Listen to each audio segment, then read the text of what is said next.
નમસ્કાર દર્શક મિત્રો, લોકડાઉન દરમિયાનની કી ટુ લોકડાઉન 2.0 ચિત્રલેખાની આ વિશેષ શ્રેણીમાં આપ સૌનું ફરી એકવાર સ્વાગત છે. આપ સૌ જાણો છો એમ આ લોકડાઉનના દિવસો દરમિયાન ફેસબુક અને યુટ્યુબના માધ્યમથી આપણે વિવિધ વિષયોના નિષ્ણાંતો સાથે સરસ મજાની ચર્ચા કરતા આવ્યા છીએ, માહિતી મેળવતા આવ્યા છીએ. મિત્રો, અત્યારે લોકડાઉન તો ઓફકોર્સ લંબાયું છે, પણ એના કરતા સૌથી મોટો સવાલ એ છે કે લોકડાઉન હટાવ્યા પછી પણ શું? લોકડાઉન હટાવવાથી રાતોરાત કોરોના જતો રહેવાનો નથી. અને છેલ્લા કેટલાક સમયથી જે આપણને સંભળાય છે એ વાત એ છે કે we will have to learn to live with COVID-19. તો અત્યાર સુધી જે થયું છે અને ભવિષ્યમાં હવે શું થઈ શકે, કોરોનાની સાથે જો જીવવાની વાત આવે તો આપણે કેવી રીતે એને કોપ કરી શકીએ, કેવી રીતે એની સાથે જીવી શકીએ, અને કોરોના સાથેનું નવું વિશ્વ, આપણી નવી જિંદગી કેવી હશે, એ વિશે ચર્ચા કરવા માટે આજની આ વિશેષ સેશનમાં આપણી સાથે 3 મહાનુભાવ ઉપસ્થિત છે. Let me introduce you. આપણી સાથે મુંબઈના ખૂબ જ જાણીતા એલર્જીસ્ટ, ઇમ્યુનોલોજીસ્ટ અને અસ્થમા સ્પેશિયાલિસ્ટ ડોક્ટર સિતેશ રોય આપણી સાથે ઉપસ્થિત છે. Welcome you doctor Roy. આપણી સાથે અમદાવાદથી कंसल्टेंट रूमेटोलॉजिस्ट અને इम्यूनोलॉजिस्ट डॉक्टर पूजा श्रीवास्तव उपस्थित છે. डॉक्टर पूजा, स्वागत है आपका इस सेशन में. આપણી સાથે ત્રીજી વ્યક્તિ ઉપસ્થિત છે, ચિત્રલેખાના મારા વરિષ્ઠ સાથીદાર અને ખૂબ જ સિનિયર જર્નલિસ્ટ હિરેન મહેતા આપણી સાથે ઉપસ્થિત છે. હિરેનભાઈ, આપનું પણ સ્વાગત છે. ઓફકોર્સ આપણો કાર્યક્રમ છે એટલે આપણે સ્વાગતની ફોર્માલિટી ન કરીએ. आज हमारे साथ डॉक्टर रॉय और डॉक्टर पूजा श्रीवास्तव उपस्थित है. तो आज हम गुजराती की बजाय सबको समझ में आ जाए और लोग हमारे साथ जुड़े हुए हैं महाराष्ट्र और बाहर से, तो हम आज हिंदी में अपना वार्तालाप करेंगे. सबसे पहले मैं ओपनिंग रिमार्क्स आप सब लोगों से लेना चाहूंगा. डॉक्टर रॉय, कहा जाता है कि हमें कोविड-19 के साथ जीना सीखना पड़ेगा. We will have to learn to live with corona. क्या लगता है आपको? केतन भाई, सच्चाई ये है कि हम कोरोना के साथ ऑलरेडी जी रहे थे इतने सालों से. 1960s में पहले कोरोना वायरस को डिटेक्ट किया गया था जो इंसानों को कॉमन कोल्ड देता था.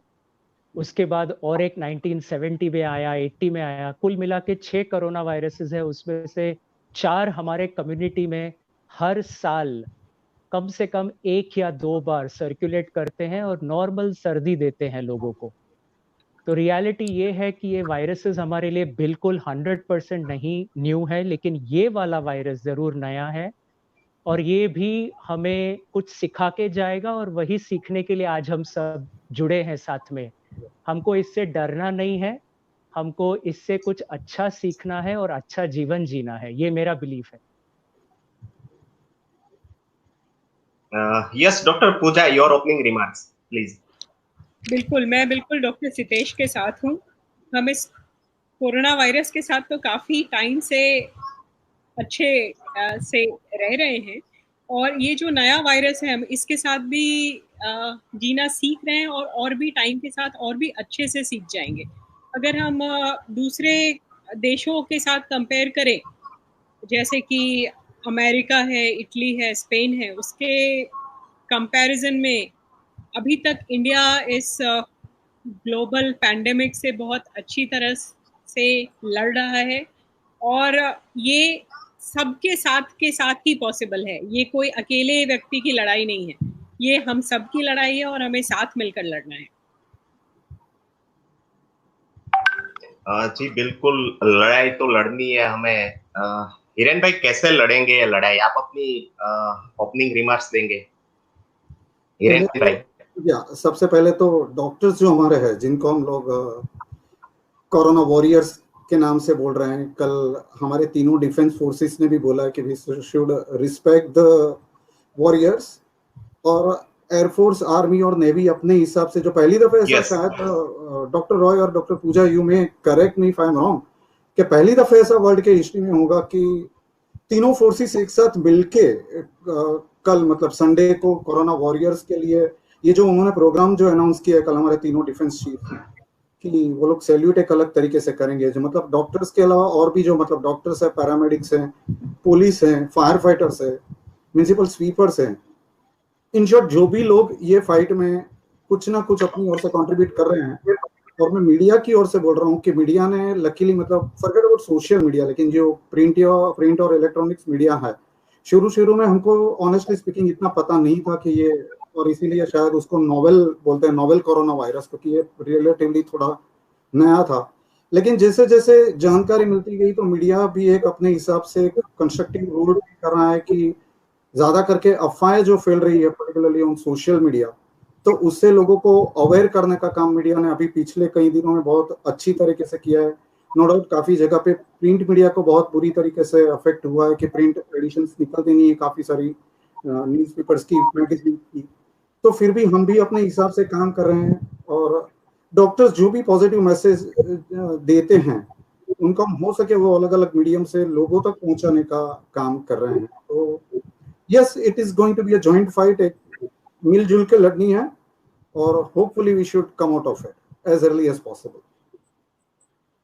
तो इसी रिमार्क के साथ में मुझे लगता है डॉक्टर पूजा हम लोग सवाल का सिलसिला शुरू कर सकते हैं। बिल्कुल fine, okay doctor, first question to you कि इंडिया में अभी ऑलरेडी 3 महीने हुए, 30 या 31 जनवरी को पहला केस केरल में डिटेक्ट हुआ, चाइना से जो आया था, चीन से जो 3 केसेस आए थे केरल में, और आज अभी 3 महीने हो गए। तो ये 95 डेज के अंदर कोरोना मैप अगर हम देखें वर्ल्ड में तो कहाँ पे है इंडिया, मतलब where do we stand as on now? बिल्कुल, तो अगर हम नंबर्स के हिसाब से देखेंगे हिरेन भाई, तो India in terms of total number of cases 16वें नंबर पे आता है करंटली वर्ल्ड मैप पे, और जो नंबर ऑफ डेथ्स अगर हम काउंट करते हैं तो तकरीबन 18वें नंबर पे आता है। जब हम कंपेयर करते हैं कि वर्ल्ड पॉपुलेशन के हिसाब से और इंडिया के पॉपुलेशन के हिसाब से हम कैसा कर रहे हैं, तो परसेंटेजेस में भी देखेंगे तो हम 2 नंबर्स है जो हम बहुत क्लोजली फॉलो करते हैं। एक है मोर्टेलिटी रेट, तो वर्ल्ड का मोर्टेलिटी रेट, जो जितने लोग मर गए हैं इस बीमारी के कारण से, तो वो परसेंटेज अराउंड 7% चल रहा है वर्ल्ड का। इंडिया का वही परसेंटेज अबाउट 3.4%, 3.3% चल रहा है, तो हम अच्छा मान सकते हैं इस चीज को। सिमिलरली एक और नंबर होता है जिसको हम R0 बोलते हैं। R0 बेसिकली मेजर करता है कि एक इन्फेक्शन कितने लोगों को जा रहा है एक देश के अंदर। तो ये R0 नंबर जब बीमारी शुरू हुई थी तब 3 के आसपास था, मतलब एक बीमार इंसान 3 लोगों को बीमार कर सकता है। और इंडिया में वो R0 नंबर 4 तक पहुंचा था अप्रैल के स्टार्टिंग पार्ट में, मार्च के एंडिंग पार्ट में। अभी वो R0 नंबर इंडिया में 1.44 पे आके रुका है, मतलब अभी कम लोगों को वो वायरस ट्रांसमिट कर रहे हैं। जब ये नंबर 1 के नीचे जाता है R0 नंबर, उसका एक मैथमेटिकल और साइंटिफिक कैलकुलेशन होता है, तब हम बिलीव करते हैं कि वायरस फैलना बंद हो जाता है। तो बड़े पिक्चर में अगर देखें तो हम काफी अच्छा कर रहे हैं compare to the world currently.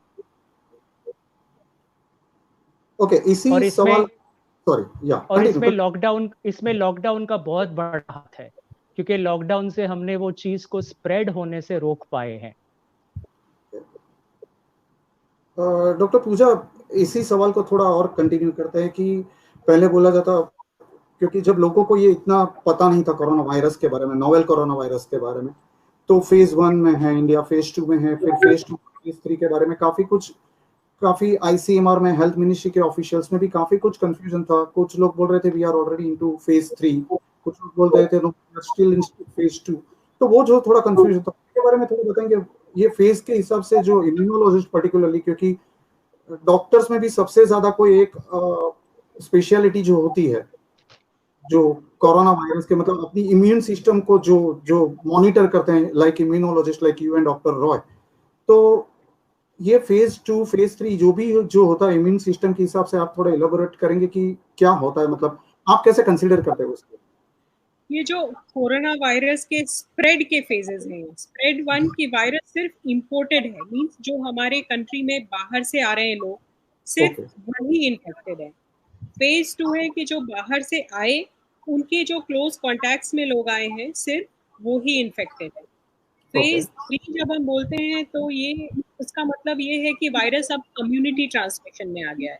तो इसका मतलब ये है कि कोई व्यक्ति जिसका कोरोना वायरस पॉजिटिव आ रहा है, कोई जरूरी नहीं है कि वो कोई फॉरेन रिटर्न इंसान के कांटेक्ट में आया है या लाइक कई बार क्लियर कट एक कांटेक्ट की हिस्ट्री की हम किसी कोरोना वायरस पॉजिटिव पेशेंट या उनके रिश्तेदार से मिले हैं, ऐसी हिस्ट्री नहीं मिल रही होती है। तो हमारे इन्वायरमेंट से बहुत सारी, जैसे आजकल के न्यूज में है कि सब्जी वालों से है, शॉपकीपर्स से है, बहुत सारे health care workers doctors infect हो रहे हैं एंड उनसे शायद कुछ और लोगों को फैल रहा है।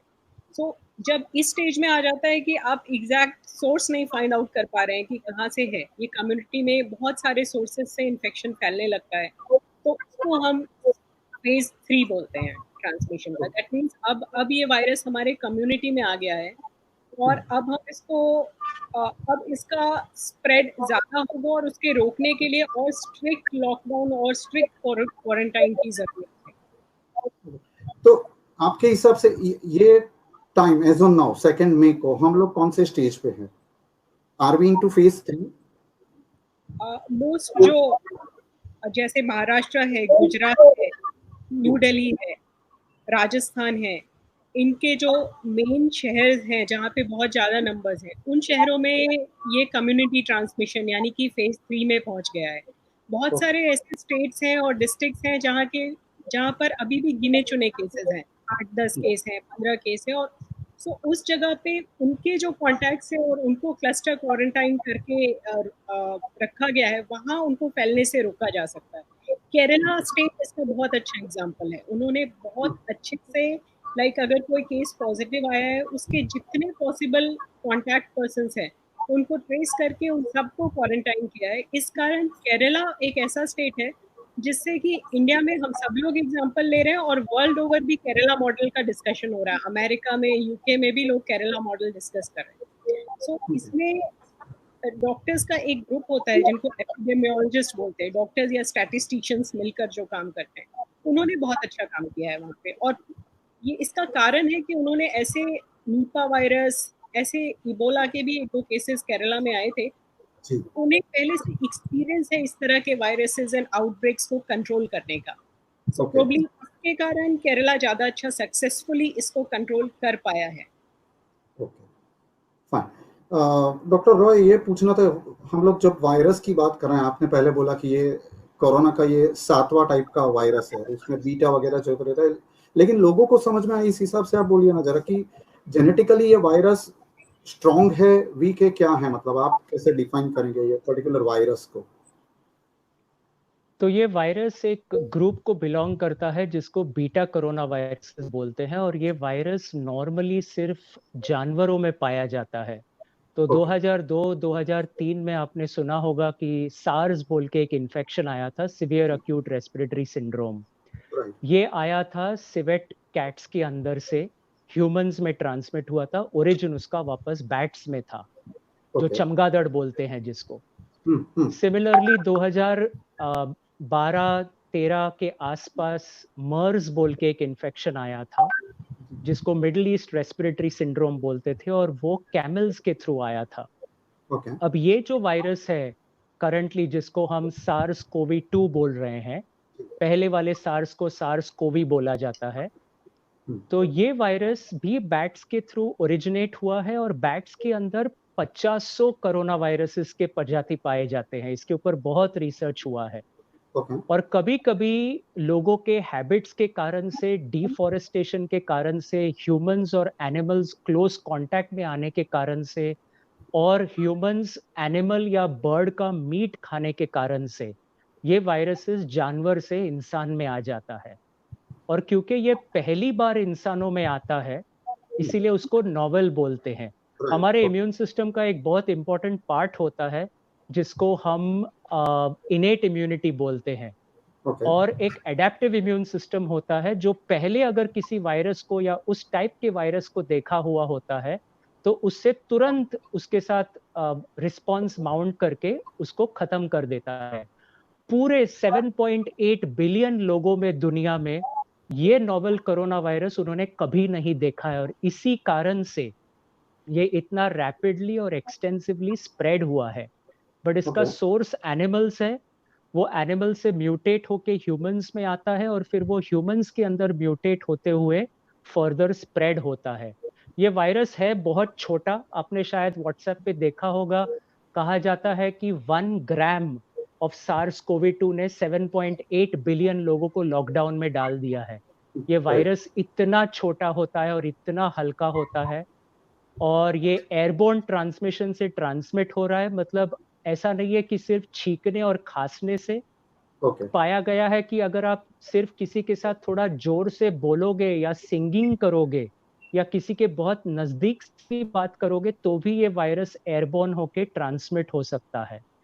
और सबसे बड़ी बात, ये बिना कोई सिम्टम्स के लोगों में, जिसको हम एसिम्प्टोमेटिक बोलते हैं, एसिम्प्टोमेटिक लोगों से भी ट्रांसमिट होता है। ये सबसे डिफिकल्ट पार्ट है। सार्स ले लो 2002 का, मर्स ले लो 2012 का, ये सारे सिर्फ बीमार लोगों से लोगों में ट्रांसमिट हो रहे थे। बट सार्स कोवी-2 बिना कोई बीमारी के, बिना कोई सिम्टम्स के भी 40% लोगों को एसिम्प्टोमेटिक इन्फेक्शन होता है, या वेरी माइल्डली सिम्प्टोमेटिक, मतलब थोड़ा बदन दुखा तो कौन सोचेगा कि मुझे वायरस है, लेकिन वो इंसान भी ट्रांसमिट करता है।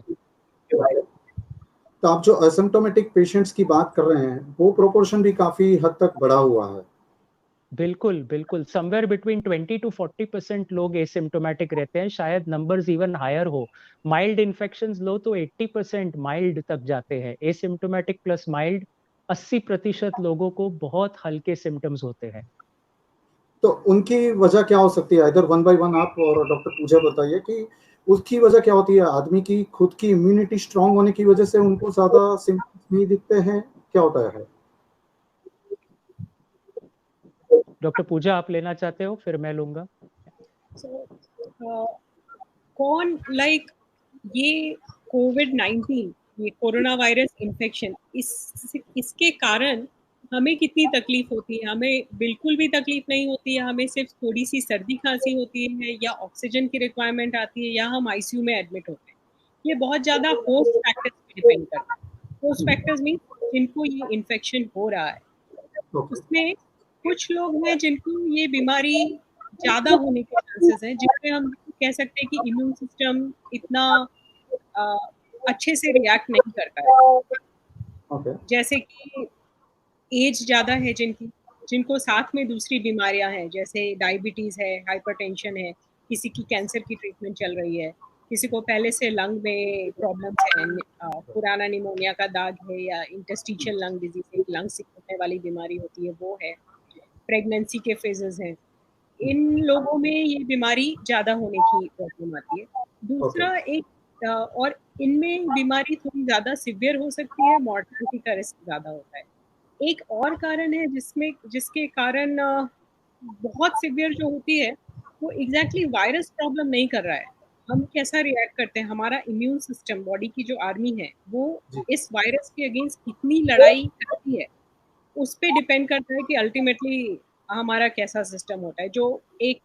जो लोग आईसीयू को प्रोग्रेस कर जाते हैं, आईसीयू एडमिशन की रिक्वायरमेंट आती है, उनमें मेनली साइटोकाइन स्टॉर्म जैसा पिक्चर होता है, जिसमें बाद में इम्यून सिस्टम को दबाने वाली दवाइयों का इस्तेमाल, में कई बार स्टेरॉइड्स या ऐसी दवाइयों का इस्तेमाल करना पड़ता है कि हमारे बॉडी की जो लड़ाई है उसको थोड़े हद तक दबाना पड़ेगा, ताकि वो वायरस को कंट्रोल करने के चक्कर में वो कई बार अपनी बॉडी को ही नुकसान पहुंचा देता है। सो हमारी इम्यून सिस्टम का अंडर रिएक्शन या दोनों हमें प्रॉब्लम करता है। अप्रोप्रिएट रिएक्शन हो तो हम बिल्कुल अच्छे रह जाते हैं, और जो यंग पॉपुलेशन है, यंग हेल्दी, जिनको साथ में और कोई बीमारी नहीं है और बहुत सारी दूसरी दवाइयाँ नहीं चल रही है, उनमें ज़्यादा चांसेस है कि इम्यून सिस्टम बराबर काम करेगा, ना कम काम करेगा ना ज़्यादा काम करेगा। तो वो उनको हल्के सिम्टम्स होंगे या बिल्कुल सिम्टम्स नहीं होंगे और वो ज़्यादा अच्छे हो जाएंगे। आई थिंक डॉक्टर सितेश और ऐड करेंगे। नहीं, जो डॉक्टर पूजा ने बताया है वो बिल्कुल सारे पॉइंट्स बहुत रेलेवेंट है, और आपको एक प्रैक्टिकल वे में अगर ये समझना है तो इटली का एवरेज एल्डरली पॉपुलेशन जो है, जो 65 साल के ऊपर का जी। पॉपुलेशन है, वो ऑलमोस्ट 26% है। स्पेन का ऑलमोस्ट 23% है। अमेरिका का ऑलमोस्ट 18% है। इंडिया का अबव 65 का एज ग्रुप, जो सबसे ज्यादा डेथ्स जो देखे गए हैं वो 65 साल के ऊपर के लोगों में देखे गए हैं। वो एज ग्रुप इंडिया में सिर्फ 9% है, और वो 9% में से भी 70% विलेजेस या स्मॉलर टाउन्स में रहते हैं। अर्बन एरियाज में सिर्फ 30% लोग अबव 65 के एज के हैं। और सेकंड बहुत इंपॉर्टेंट, तो क्या होता है कि 60-65 के बाद एक इम्यून सेनेसेंस, मतलब हमारे इम्यून सिस्टम का एजिंग प्रोसेस शुरू हो जाता है। तो वो अपना बैलेंस, अपना संयम खो देता है, और जैसे डॉक्टर पूजा ने बताया, कभी कभी वो ओवर रिएक्ट करके भी इंजरी कर सकता है खुद के लिए। वहीं पे अगर आप एवरेज एज भी देखोगे इंडियंस का, तो जो मीडियन एज है इंडियन लोगों का, वो मीडियन एज 27 है। 50% पॉपुलेशन हमारा 27 ईयर्स के नीचे है। वहीं पे अगर आप यही नंबर्स अब्रॉड में देखोगे तो नंबर्स बहुत हाई है। तो इस हिसाब से भी यंगर पॉपुलेशन हमारे होने के कारण से उनका, जैसे डॉक्टर पूजा ने बताया, इम्यूनिटी और अच्छे से काम करता है। उसको अलग अलग रीजन से, जैसे हमारा डाइट, हमारा लाइफस्टाइल, हमारे हैबिट्स, हमारे पोल्यूटेंट्स, अडल्ट्रेंट्स के एक्सपोजर, जिससे हमारा इम्यून सिस्टम डैमेज होते जा रहा है, वो चीज नहीं हो रहा है, नहीं हुआ है अभी तक। और उम्र के साथ वो अक्यूमुलेट होता है और फिर वो डिजीज ज्यादा प्रॉब्लम करता है।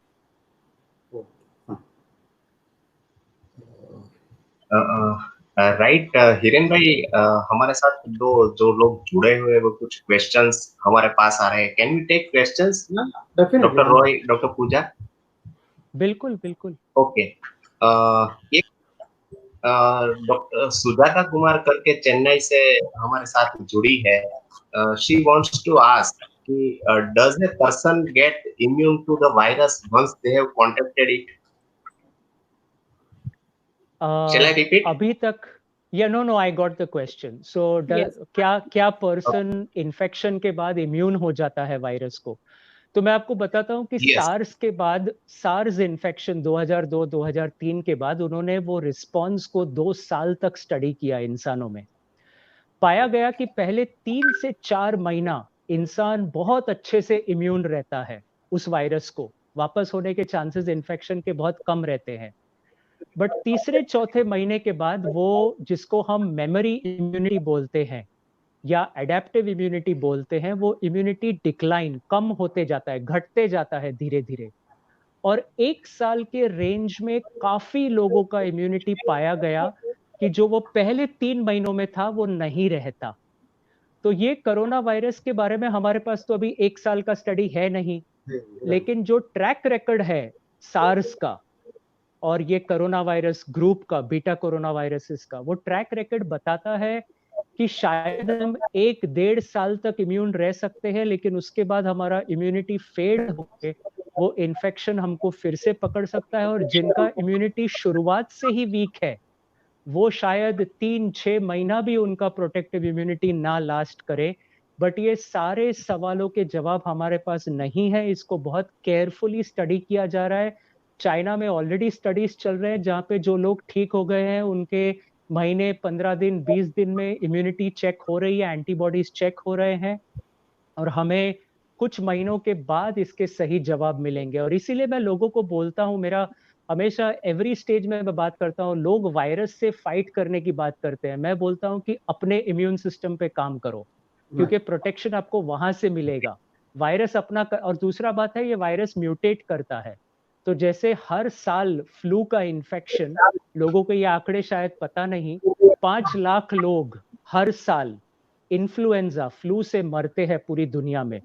आज तक कोरोना वायरस का डेटा है 2.3 लाख डेथ्स।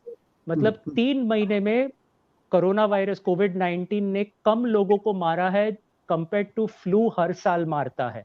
तो वो वायरस भी हर साल खुद को बदल के आता है, तो हमें इस चीज पे नहीं फोकस करना है कि हमको हो गया तो हम फॉरएवर बच गए। हमको कंसिस्टेंटली हमारे इम्यून सिस्टम और हेल्थ को संभालना है। ये सही जवाब है इस चीज का। राइट, आपने इम्यून सिस्टम की बात की, आप अल्टीमेटली इम्यून सिस्टम पे ही बात आती है। डॉक्टर पूजा, एक सवाल आपके लिए भी है। भावनगर से हमारे साथ कोई मिस्टर पुनीत आचार्य जुड़े हुए हैं। वो पूछना चाहते हैं कि कुछ दिनों पहले जो अखबार में खबर आई थी कि compare to USA, Europe and most of the other countries, हमारे they have stop BCG vaccine, लेकिन हमारे यहाँ बीसीजी वैक्सीन देते हैं इसलिए हम बच गए हैं। बीसीजी वैक्सीन, एक्चुअली ये वायरस बहुत नया है, जैसा डॉक्टर सितेश रॉय ने बोला। तो अभी तक जो भी चीजें हैं, लोग बहुत सारी चीजों को स्टडी कर रहे हैं। BCG vaccine, vitamin D, vitamin C, just breath holding exercises, बहुत सारी चीज। बट कोई क्लियर एविडेंस नहीं है कि बीसीजी वैक्सीन भी हमें प्रोटेक्ट करता है। इंडिया में ये हमें प्रोटेक्ट, इंडिया में यूनिवर्सल सबको बीसीजी वैक्सीन फर्स्ट पे लगाया जाता है। अभी ये हमारे पॉपुलेशन को प्रोटेक्ट करता है या नहीं, ये जितने स्टडीज है उससे क्लियर कट एविडेंस ऐसा नहीं है कि वो हमें हेल्प करता है। और ये कह पाना कि इंडिया में जो नंबर्स अभी कम है दूसरे कंट्रीज के कंपैरिजन में, ये मास या यूनिवर्सल बीसीजी वैक्सीनेशन के कारण है, ये कह पाना बहुत मुश्किल है, क्योंकि हम अभी इस पैंडेमिक के बहुत अर्ली स्टेजेस में हैं। ओके। बिकॉज ऑफ लॉकडाउन हमारा जो पॉपुलेशन है उसका एक बहुत ही छोटा परसेंट एक्सपोज हुआ है इस वायरस को। एक्चुअल सिचुएशन हमें तब पता चलेगा जब ये लॉकडाउन खुलता है और हम नॉर्मल लाइफ में आ पाते हैं, जो कि अभी नेक्स्ट 6-8 मंथ्स थोड़ा मुश्किल लग रहा है। पार्शियल लॉकडाउन थोड़े थोड़े रिपीट्स में चलते रहेंगे। बट ये क्लेम करना कि मास वैक्सीन हमें प्रोटेक्ट कर रहा है, this is too early to say that. We can not say it correctly at present. अभी हम पक्का नहीं बोल सकते हैं कि ये हमें हेल्प कर रहा है। डॉक्टर पूजा, आपने जो अभी बात किया कि लॉकडाउन धीरे धीरे अभी खोलना ही पड़ेगा, मतलब इकोनॉमी अफेक्ट हो रही, काफी सारे इंडस्ट्रियलिस्ट ने भी बोला है। अमेरिका में प्रेसिडेंट ट्रम्प क्या बोल रहे हैं वो सबको पता है। Let's not discuss American thing, लेकिन यहाँ पे भी काफी सारे लोग बोल रहे हैं कि धीरे धीरे अभी लॉकडाउन खोलना मतलब दूर करना पड़ेगा, बैलेंस आउट करना पड़ेगा। यस, डॉक्टर सितेश ने भी पहले बोला था कि लॉकडाउन की वजह से हम लोग काफी हद तक कंट्रोल में रख पाए हैं। 38,000 केसेस अगर आज की तारीख में देखें तो 38,000, उसमें भी काफी सारे लोग ऑलरेडी रिकवर हो चुके हैं। तो मेनली ये इसके वजह से है, लॉकडाउन की वजह से। तो मतलब मेरा सवाल ये है कि जो अप्रोच हम लोगों ने अभी तक लिया है अब तक, गवर्नमेंट ने या मेडिकल फ्रेटर्निटी ने, वो सही है? मतलब कितने हद तक, how would you rate it? अभी तक इंडिया का जितना एक्शन रहा है उसको सभी लोगों ने सराहा है। वर्ल्ड हेल्थ ऑर्गेनाइजेशन ने भी कहा है कि इंडियन गवर्नमेंट ने जो डिसीजन लिया, that was a very quick, very tough and a very timely decision. So quick, tough and timely decision. India एक बहुत बड़ी कंट्री है और बहुत सोशो इकोनॉमिक डिफरेंस है, शहर और गांव में भी बहुत डिफरेंस है। तो बहुत लंबे टाइम तक यहाँ पे लॉकडाउन कंटिन्यू कर पाना मुश्किल होगा, क्योंकि वायरस से ज्यादा जो कोलेट्रल डैमेज बोलते हैं जी, तो इकोनॉमिक लॉस हो रहा है, लोगों को सैलरी नहीं मिल रही है, पैसे नहीं मिल रहे हैं, तो भूखमरी और दूसरी चीजें के कारण उतने जितने लोगों को हम बचा पाएंगे उतनी मॉर्टैलिटी या उतने डेथ्स दूसरे कारणों से हो जाएगी। तो हमें एक बैलेंस वाइज करना पड़ेगा। एक बहुत अच्छा अप्रोच जो अभी गवर्नमेंट फॉलो कर रही है, रेड जोन, ऑरेंज जोन और ग्रीन जोन। ग्रीन जोन में धीरे धीरे करके काफी फैसिलिटीज, काफी इंडस्ट्रीज एंड सब कुछ धीरे धीरे अलाउ किया जा रहा है, and then they are being monitored also. ऐसा नहीं कि उनको ग्रीन है सब कुछ खोल दिया फिर उनको छोड़ दिया कि चलो वायरस फैल। उनको मॉनिटर कर रहे हैं, अगर ज्यादा इन्फेक्शन बढ़ रहा है तो धीरे धीरे करके उसको वापस ऑरेंज एंड रेड जोन करके रेस्ट्रिक्शंस आ रहे हैं। सो दिस इज अ वे। एक ये जो है कि एक एरिया अंडर कर्व बोलते हैं कि इतने लोग इन्फेक्ट होने वाले हैं और इतने प्रोबली लाइक सब लोग इन्फेक्ट होंगे ही, और धीरे धीरे हमें इससे बाहर आना है। ये जो लॉकडाउन है ना, ये हमें मेनली इस तरह से हेल्प कर रही है कि ये हमें एक्स्ट्रा टाइम खरीद कर दे रही है, और ये जो टाइम है इससे हम अपने आप को प्रिपेयर कर सकते हैं कि इस वायरस के साथ कैसे रहना है। Government and medical fraternity prepare कर सकती है कि एक साथ बहुत सारे केसेस आए, बहुत सारे लोग बीमार हो, तो ऐसा नहीं हो कि हॉस्पिटल में फैसिलिटी ही नहीं हो, जिनको हम बचा सकते हैं उनको भी नहीं बचा पाए। तो कम से कम इतनी तैयारी हो, जिनको हम बचा सकते हैं सिर्फ ऑक्सीजन और सपोर्टिव केयर देकर, उनको तो कम से कम बचा जाए, वो बिना मतलब के एक्सेस लोड के कारण हम उनको नहीं लूज करें। और साथ साथ में अगर इस एक्स्ट्रा टाइम खरीदने पर अगर हमें कोई ऐसी दवाई मिल जाए या शायद तब तक कोई इफेक्टिव वैक्सीन आ जाए, तो शायद हम इससे बहुत अच्छे से निकल पाएंगे इस पैंडेमिक से, इस वैश्विक महामारी से। मल्टीपल वेज में हेल्प कर रही है। एक चीज मैं ऐड करना चाहूंगा हिरेन भाई, मैं अग्री करता हूं जो डॉक्टर पूजा ने बोला है। आई थिंक अगर हम इंडिया का रिस्पांस देखें तो ओवरऑल मैं बोलूंगा कि सब चीजें सही हुई है। एंड जैसे बताया गया है, वर्ल्ड भी 1.3 बिलियन लोगों को लॉकडाउन में एक साथ में लाना, ये अपने आप में एक ह्यूज अचीवमेंट है। बट इसके अलावा एक चीज जो हम शायद अभी भी पूरी तरह से सही नहीं कर पा रहे हैं, वो है टेस्टिंग। अगर आप कंपेयर करोगे कि दुनिया में सबसे successful parts of the world जहां पे ये डिजीज को बहुत अच्छी तरीके से, तो दो कंट्रीज के नाम आते हैं, एक है साउथ कोरिया और दूसरा आता है जर्मनी। इनसे कुछ सीखने जैसा है। साउथ कोरिया में एक बहुत इंपॉर्टेंट चीज था कि उनके at the peak of their disease they were testing 300,000 people, मतलब 3 लाख लोगों का टेस्ट हर दिन हो रहा था। और उन्होंने टेस्ट करके, कॉन्टैक्ट ट्रेसिंग करके बहुत सारे लोगों को अपने घर में ही, क्योंकि उनको माइल्ड डिजीज थी लेकिन वो फैला सकते थे, उन लोगों को जो बहुत ज्यादा बीमारों के हेल्थ सर्विसेज पे लोड या बर्डन डाल सकते थे, तो उन केसेस को, माइल्ड केसेस को, एसिम्प्टोमेटिक कॉन्टैक्ट्स को डायग्नोस करके, टेस्ट करके, उनको आइसोलेट या क्वारंटीन करके, कभी कभी अपने घरों में, कभी कभी अच्छी सुविधाओं के साथ, जो यहाँ किया जा रहा है। बट इंडिया में एट द पीक हमने 37,000 टेस्ट किए हैं पर डे।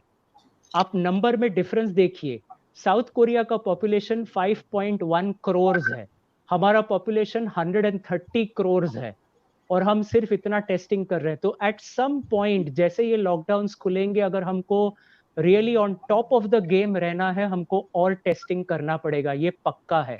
सेकेंड चीज जो इनवैल्यूएबल था हिरेन भाई, वो था लोगों ने, including in south Korea, mask use करना डे 1 से फॉलो किया। उनको अपने गवर्नमेंट पे बहुत विश्वास है, गवर्नमेंट ने जैसे बोला मास्क पहनो, सब लोग मास्क पहनना शुरू कर दिए हैं। आप भारत देश में देखोगे आज भी, जबकि लोगों को बोला है कि आप घर में क्लॉथ के mask double layer, triple layer घर पे बना के पहन सकते हो, लोग अभी भी उसे सीरियसली नहीं ले रहे हैं। तो मैं घबराता हूं कि जब ये लॉकडाउन खुलेगा और लोग हमारे crowded trains, buses, public transportation, public places में जाएंगे और मास्क नहीं पहनेंगे तो क्या होगा। तो ये कुछ बहुत की पॉइंट्स है, और डेफिनेटली जो टाइम हमें मिल रहा है, गवर्नमेंट को उसको फुली यूटिलाइज करना चाहिए अपने इंफ्रास्ट्रक्चर को डेवलप करने के लिए। क्योंकि सब लोग, इवन कंट्रीज जिन्होंने वेल कंट्रोल किया है, जर्मनी में होम क्वारंटीन करके उनको विजिट करने डॉक्टर्स या हेल्थ केयर सर्विसेज, हमारे पास एक बहुत बड़ा नेटवर्क है हेल्थ केयर सर्विसेज का, जो लोअर लेवल्स में, जो गांवों तक और स्मॉल प्लेसेस तक जाते हैं, उनका अगर सही यूटिलाइजेशन किया जाए तो बहुत सारा ट्रेसिंग एंड बहुत सारा फॉलो अप लोगों को घर में रखते हुए किया जा सकता है। तो ये सारी चीजें बहुत इंपॉर्टेंट है फ्यूचर के लॉकडाउन खुलने के बाद, क्योंकि केसेस बढ़ेंगे, ये डेफिनेट है। Okay, right Hiren bhai, can we take questions in between? या डेफिनेटली, व्हाई नॉट। ओके, हमारे पास 2 और क्वेश्चन है, दोनों ऑलमोस्ट सिमिलर है, इसलिए मैं एक डॉक्टर जरन नाजी करके पूछ रहे हैं। आप दोनों, डॉक्टर पूजा और डॉक्टर रॉय, आप दोनों इसके बारे में अपनी अपनी टिप्पणी देंगे। बहुत आसान सवाल है लेकिन सब लोगों के दिल में है कि एक तो ये सब इम्यूनिटी की बात चल रही है कि इम्यूनिटी अच्छी हो, इम्यूनिटी अच्छी हो। बढ़िया सवाल है कि कैसे हम ये इम्यूनिटी को टेस्ट करें। इज देयर एनीथिंग, मतलब कोई टेस्ट है कि हमारा इम्यूनिटी लेवल कैसा है, कितना है, अच्छा है, कम है, उसको कैसे टेस्ट किया जाए। और दूसरा जो डॉक्टर जगन्नाथ जी पूछ रहे हैं कि इज देयर एनी की कोई इम्यूनिटी की कोई गोली है कि हम चलो इम्यूनिटी गोली खा ली और हमारी इम्यूनिटी बढ़ गई। आजकल एवरेज इंडियंस के दिल और दिमाग में आज ये सवाल आ रहा है। डॉक्टर पूजा, आप पहला लेना चाहते हो? इम्यूनिटी हमारा ओवरऑल हेल्थ स्टेटस पे डिपेंड करता है। अगर हम हेल्दी हैं, एक्सरसाइज करते हैं, अच्छा खाना खाते हैं, हमारा वजन ज़्यादा नहीं है, तो ये सब चीज़ें हमारी इम्यूनिटी को अफेक्ट करती है। कुछ आदतें जैसे कि स्मोकिंग, बीड़ी सिगरेट, गुटखा, पान मसाला, ये चीज़ें भी हमारी इम्यूनिटी को अफेक्ट करती है, कम करती है। लंग के जो क्लियरिंग मैकेनिज्म्स होते हैं उनको अफेक्ट करते हैं। थोड़ा बहुत बड़े शहरों में जो एयर पॉल्यूशन होता है, और या जो लोग ऐसी फैक्ट्रीज में काम करते हैं जहाँ पे कि काफ़ी पॉल्यूशन होता है, उनके एयरवेज में बहुत सारे ऐसे पॉल्यूटेंट्स डिपॉजिट होते हैं। वो थोड़ा बहुत रेस्पिरेटरी सिस्टम के क्लियरिंग मैकेनिज्म, जो कफ वगैरह जमने नहीं देती, उन मैकेनिज्म पे थोड़ा असर करती है और उनको कम कर देती है। ऐसी चीज़ें हैं जो हमारी इम्यूनिटी को अफेक्ट करती है, बट इम्यूनिटी की कोई गोली नहीं हो सकती है। हमारा आयुर्वेदा और जो जी हमारा इंडियन कल्चर जो बहुत सारी चीज़ें रिकमेंड करता है, जैसे आप विटामिन सी लो, काढ़ा, जूसेस, ये कुछ हद तक हेल्प करती है, लेकिन उसके साथ में जो वो और भी चीज़ें रिकमेंड करती है, जैसे आप सुबह उठो, एक्सरसाइज करो, उस मतलब वो इन टोटल सब कुछ साथ में करे तो मे बी हेल्प हो सकता है। बट इम्यून बूस्टिंग की ऐसी कोई गोली तो नहीं है। तो केतन भाई, मैं यहाँ पे थोड़ा मेरा पर्सनल शेयरिंग करूँगा। मुझे अभी 30 जी साल बिल्कुल। हो गए, मेडिकल फील्ड में 30 साल हो गए। उसमें से 14 साल मैंने अमेरिका में जिया, 9 साल यहाँ पे जिया है, बाकी ट्रेनिंग में था। तो इस प्रोसेस में जो डॉक्टर पूजा ने बोला, इसका कोई एक जवाब नहीं है। लेकिन एज एन इम्यूनोलॉजिस्ट, जब कोई पेशेंट मेरे पास आता है तो डेफिनेटली कुछ बेसिक टेस्ट्स होते हैं जिससे हम जान सकते हैं कि क्या इनका इम्यून सिस्टम नॉर्मल है या एबनॉर्मल है। कुछ टेस्ट ब्लड से होते हैं, कुछ टेस्ट क्वेश्चनर्स के बेसिस पे उनके रेट्स ऑफ इन्फेक्शन से होते हैं। कुछ चीजें ऐसी है जिससे एटलीस्ट मैं मेरे हर एक पेशेंट के इम्यून सिस्टम को इवेल्युएट करता हूं, बिकॉज एलर्जी भी इम्यून सिस्टम का एक ओवर रिएक्शन है। डॉक्टर पूजा जिसमें स्पेशलाइज करते हैं, रूमेटोलॉजी भी इम्यून सिस्टम का एक ओवर रिएक्शन है खुद के खिलाफ। तो वो इम्यून सिस्टम का बैलेंस और इम्यून सिस्टम का फंक्शनिंग टेस्ट करने के टेस्ट है, बॉडी में इन्फ्लेमेशन मेजर करने के टेस्ट है। तो ये सब चीजों से हमको एक इनडायरेक्ट मेजर मिलता है। फॉर एग्जाम्पल, अगर मैंने किसी का विटामिन डी चेक किया और वो लो है, तो वो पर्सन का इम्यूनिटी बराबर काम नहीं करने वाला है। ऐसे मैंने एक पूरे सीरीज ऑफ टेस्ट है जो मेरे हर एक पेशेंट को मैं एडमिनिस्टर करता हूं और रेकमेंड करता हूं उनको और उनके फैमिली को भी, जब वो मेरे साथ जुड़ जाते हैं। तो ये एक बात है, इसका कोई सिंगल टेस्ट नहीं है। एक अच्छे इम्यूनोलॉजिस्ट के पास या सुपर स्पेशलिस्ट के पास जब आप जाते हो और अगर आप ये सवाल पूछते हो तो उसका कुछ निष्कर्ष निकल सकता है। रेगुलर डॉक्टर शायद एक सीबीसी करेंगे, कुछ विटामिन के लेवल्स करेंगे और ओवरऑल चेक करेंगे। हम स्पेसिफिक्स टेस्ट करते हैं सुपर स्पेशलिस्ट। सेकेंड क्वेश्चन था, क्या इसका कोई गोली बन सकता है? अभी हालांकि एक गोली नहीं बन सकता, इसमें कई सारे पॉइंट्स है जिससे इंसान का इम्यूनिटी अच्छा रहता है। जैसे बताया गया, exercise, sunlight, fresh air, fresh food. जो आज के डेट में लोग अडल्ट्रेटेड फूड्स खा रहे हैं, हमारे फूड सिस्टम में बहुत अडल्ट्रेशन है, बहुत केमिकल्स है, बहुत प्रेजर्वेटिव्स है। ये हमारे डाइजेस्टिव सिस्टम और गट को डैमेज करता है। और हमारे डाइजेस्टिव सिस्टम, हमारे पेट और आंतों में 70% हमारा इम्यून सिस्टम रहता है, जहां से पूरे बॉडी का इम्यूनिटी। तो जिसका खान पान गलत है उसको डेफिनेटली इम्यूनिटी के प्रॉब्लम्स आएंगे। और उसीलिए मैंने मेरे टीम में ऐसे डाइट काउंसलर्स रखे हैं जो मेरे हर एक पेशेंट का डाइट इवैल्यूएट करता है कि वो क्या खाता है, कैसे खाता है, क्या कॉम्बिनेशन में खाता है, पूरे फैमिली को स्टडी करते हैं और वहां से हम उनको उनके लिए अप्रोप्रिएट डाइट देते हैं जिससे 50% उनका इम्यूनिटी ऐसे ही अच्छा हो जाता है, कोई गोली की जरूरत ही नहीं पड़ती। और आज के डेट में लोग टेस्ट के बेसिस पे fast food, junk food, quick food खा के अपने डाइजेस्टिव सिस्टम और अपने इम्यून सिस्टम को डैमेज कर रहे हैं। तो ये सारी चीजों के ध्यान में रखते हुए फिर हम एक चीज करते हैं जिसको हम इम्यून डिटॉक्स डाइट बोलते हैं। कुछ ऐसी चीजें खाने पीने से निकाल देना, जैसे आज के डेट में पूरा विश्व बोल रहा है ठंडी चीजें मत खाओ, गर्म चीजें खाओ। पहले वेस्टर्न वर्ल्ड ये नहीं सुनता था, बट आज वो समझ रहे हैं कि गर्मी में कुछ है जिससे इम्यूनिटी इंप्रूव होता है, वार्म प्लेसेस में कुछ है जिससे इम्यूनिटी इंप्रूव होता है।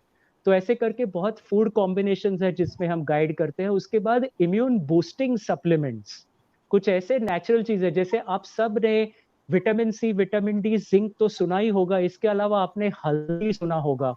पूरी दुनिया आज टर है और इसका इम्यून बैलेंसिंग, इम्यून बूस्टिंग बहुत सारे फायदे हैं, पर उसको कब, कैसे और कहाँ लेना चाहिए, वैसे करके आयुर्वेदा, सिद्धा, टिबेटन, हिमालयन ऐसे बहुत प्राचीन विद्याएं हैं जहाँ पे बहुत सारी ऐसी चीजें हैं जो हम राइट वे में अगर जानकार लोगों के थ्रू करें तो हम हमारे इम्यून सिस्टम को अच्छा रख सकते हैं। बट कोई सिंगल बुलेट कि ये गोली खा लो तुम्हारा इम्यूनिटी अच्छा रहेगा, ऐसा पॉसिबल नहीं है। ये एक कंबाइंड एफर्ट है सारी चीजों का साथ में, डाइट, लाइफस्टाइल, नींद। अगर रात को बराबर नींद नहीं लेते तो इम्यूनिटी डाउन हो जाता है।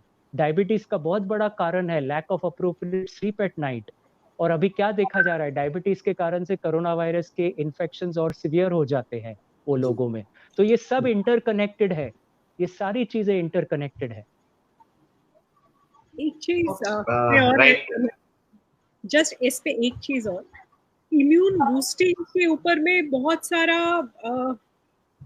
जो बोलेंगे बहुत रिकमेंडेड नहीं है, ऐसी भी बहुत सारी प्रैक्टिसेस है। दिल्ली में कुछ प्राइवेट लैब्स है, वो एक routine simple taste like CBC, creatinine, ESR, vitamin D, vitamin B12 ऐसे करके कुछ कुछ पैकेजेस जस्ट मार्केटिंग के लिए कि ये आपका इम्यून सिस्टम चेकअप है, उसमें बहुत सिंपल टेस्ट जो रूटीन है ये ऑफर कर रहे हैं। सो पीपल अभी का जो सिचुएशन है उसमें जो नॉर्मल जनता है वो इस ट्रैप में पड़कर कि चलो इससे हमारा एक इम्यूनिटी लेवल चेक हो जाएगा, वो हमारे बताएंगे कि 70% है, 80% है।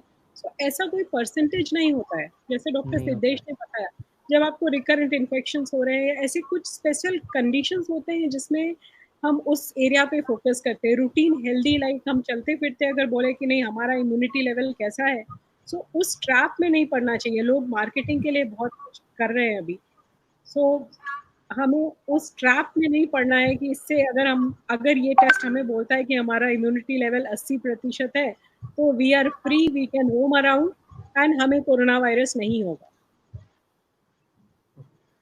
आई एग्री, ये कस्टमाइज होना चाहिए, हर एक पेशेंट के इंडिविजुअल बेसिस पे होना चाहिए, कोई पैकेज नहीं बन सकता इसका। जी जी जी बिल्कुल। हिरेन भाई, आगे बढ़ने से पहले एक क्वेश्चन हम ले सकते हैं। कोई प्रतिमा बाबा गोसाई पूछती है, आप दोनों में से कोई भी उसको एड्रेस कर सकते हैं, डॉक्टर रॉय और डॉक्टर पूजा, कि ozone with persons oven blood given intramuscular for balance TH1/TH2 immunity balance, shall it be recommended as specialized practitioners so as to evaluate methods objectively? आप फर्स्ट पार्ट में क्या पूछे? ओजोन बोला है उन्होंने, ओजोन बोला है उन्होंने। Yes, ozone. एंड ओजोन का क्या बोल रहे हैं? हाँ जरा जस्ट फर्स्ट पार्ट रिपीट कीजिए जरा। Okay, ozone with persons oven blood given intramuscular for balance done. समझ गया। तो ये एक हाईली एक्सपेरिमेंटल थेरेपी है, मैं नहीं रेकमेंड करूंगा ये किसी के लिए भी, ठीक है। एज ए इम्यूनोलॉजिस्ट मैं आपको बोल सकता हूं कि इसके ऊपर अगर आप डेटा भी देखोगे तो बहुत मिक्स्ड है, बहुत कंफ्यूजिंग है। और इसमें काफी सारी थियरीज पे काम किया जा रहा है कि अगर आप ऑक्सीडेटिव रेडिकल्स को निकाल देते हो, आप इन्फ्लेमेटरी मीडिएटर्स को कम कर देते हो ब्लड में, तो आप शायद इम्यूनिटी को बूस्ट कर सकते हो। लेकिन ये थेरेपी या ये ट्रीटमेंट अनटेस्टेड है, अनवेरिफाइड है इन लार्ज क्लिनिकल ट्रायल्स, और डेफिनेटली ऐसे क्रिटिकल सिचुएशन में जहां पे हम कोविड-19 जैसे एक पोटेंशियली सीरियस डिजीज के साथ डील कर रहे हैं, मैं नहीं रेकमेंड करूंगा कि ये किया जाए। अगर इसके ऊपर सही तरीके से ट्रायल्स हो तो बहुत अच्छी बात है। मैं आपको सिंपल चीज बताऊंगा कि अगर हम जानते हैं कि कोविड-19 इन्फेक्शन में oxygen carrying capacity of blood थोड़ा कम कर देता है कोविड-19, और बहुत सारे माइक्रो क्लॉट्स करता है बॉडी के अंदर। तो अगर हम वो भी थियरी अगर ले कि शायद हम ऑक्सीजनेशन बढ़ा के कुछ कर सकते हैं, तो मैं बोलूंगा कि आप योगा कीजिए, आप प्राणायाम कीजिए, आप ब्रीदिंग एक्सरसाइजेस कीजिए, आप फ्रेश एयर वॉक्स लीजिए, आप नेचुरली खुद को कीजिए। आप क्यों अपने ब्लड को, ओजोन को एक्सपोज करके बाहर से potentially risk of infections, trauma reactions का रिस्क लेके खुद के मसल में अगर आप वो इंजेक्ट करते हो तो पोटेंशियली हिमेटोमा एंड कभी कभी इन्फ्लेमेटरी रिस्पॉन्स हो सकता है वो इंजेक्शन से। तो मैं डेफिनेटली एज एन इम्यूनोलॉजिस्ट इस वक्त इस सिचुएशन में नहीं रेकमेंड करूंगा इसको। डॉक्टर पूजा, अगर आपको कुछ ऐड करना है तो आप बोल सकते हो। रिकमेंड नहीं करूंगी injecting it for immunity boosters. तो generally like I don't see such cases, but we come across like कि पेशेंट्स ने बहुत लंबे बैक पेन के लिए हाइपरबारिक ऑक्सीजन थेरेपी का कोर्स किया है। एंड समटाइम्स उससे क्या होता है, कभी कभी बोन में इन्फार्क्ट्स भी हो जाते हैं, एंड दैट कभी कभी उससे बहुत डैमेज भी हो सकता है अगर ये सेशन बहुत लंबा चला। तो इसका कोई प्रूवन बेनिफिट नहीं है। लोग हाइपरबारिक ऑक्सीजन एंड ओजोन थेरेपीज हर कुछ में ट्राई कर रहे हैं। वूंड नहीं हील हो रहा है तो ट्राई कर रहे हैं, जो सेरेब्रल पैल्सी के बच्चे हैं उसमें ट्राई कर रहे हैं। सो एनीथिंग जहाँ पे कि कुछ डेफिनेटिव ऑफर करने को नहीं है, जिसका कहीं पे कोई डेफिनेटिव लाइक पक्का इलाज नहीं है, लोग करते कि चलो इसको भी ट्राई करके देख ले, बट कोई प्रूवन बेनिफिट नहीं है अभी तक। ओके, इसके रिलेटेड एक सवाल है, सॉरी टू इंटरप्ट यू कि यस या ओके कि अभी ओजोन थेरेपी के कोई हमारे रीडर ने आपसे क्वेश्चन पूछा ओजोन थेरेपी के बारे में। पहले हाइड्रोक्सीक्लोरोक्विन का नाम आया, काफी हद तक लिया गया, बाद में बोला गया कि हाइड्रोक्सीक्लोरोक्विन ये ठीक ड्रग नहीं है, ठीक है। बाद में प्लाज्मा थेरेपी की बातें बहुत चल रही है, वैक्सीन की बातें चल रही है, काफी सारी कंट्रीज ने ऑलरेडी बोला है हम लोग वैक्सीन इंट्रोड्यूस करने वाले हैं। India is one of the participants of ChAdOx, जो ब्रिटेन ऑक्सफोर्ड यूनिवर्सिटी ग्रुप जो ला रहा है ड्रग वैक्सीन। तो कुछ उसकी फिजिबिलिटी अभी तक कुछ पता चली है? कौन से लेवल पे ट्रायल्स वगैरह है, क्या कुछ बता सकते हैं? तो मैं पहले बोलता हूँ। अभी रिसेंटली यूएस एफडीए ने जो रिसर्च के बेसिस पे रेमडेसिविर बोल के एक दवाई है, ये दवाई के रिजल्ट्स इनिशियली अच्छे दिख रहे हैं। सब लोगों में काम करता है ऐसा नहीं है, बट इनफ डिफरेंस देखा जा रहा है।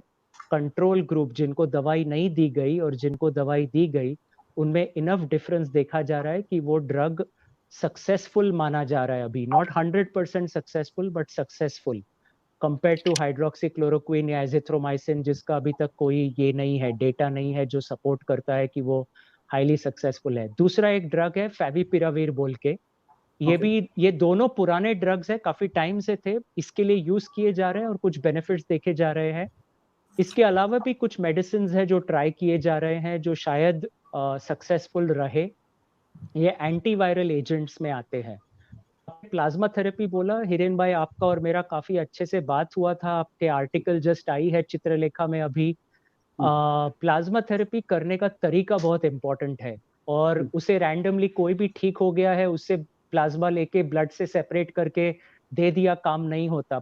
जो कॉन्वलेसेंट एंटीबॉडीज के, न्यूट्रलाइजिंग एंटीबॉडीज के टाइटर्स होते हैं, वो टाइटर अगर सही नहीं है तो सिवियरली सिक आईसीयू एडमिटेड पेशेंट में वो प्लाज्मा भी काम नहीं करेगा। तो वो थेरेपी बहुत लंबे टाइम से हम कर रहे हैं।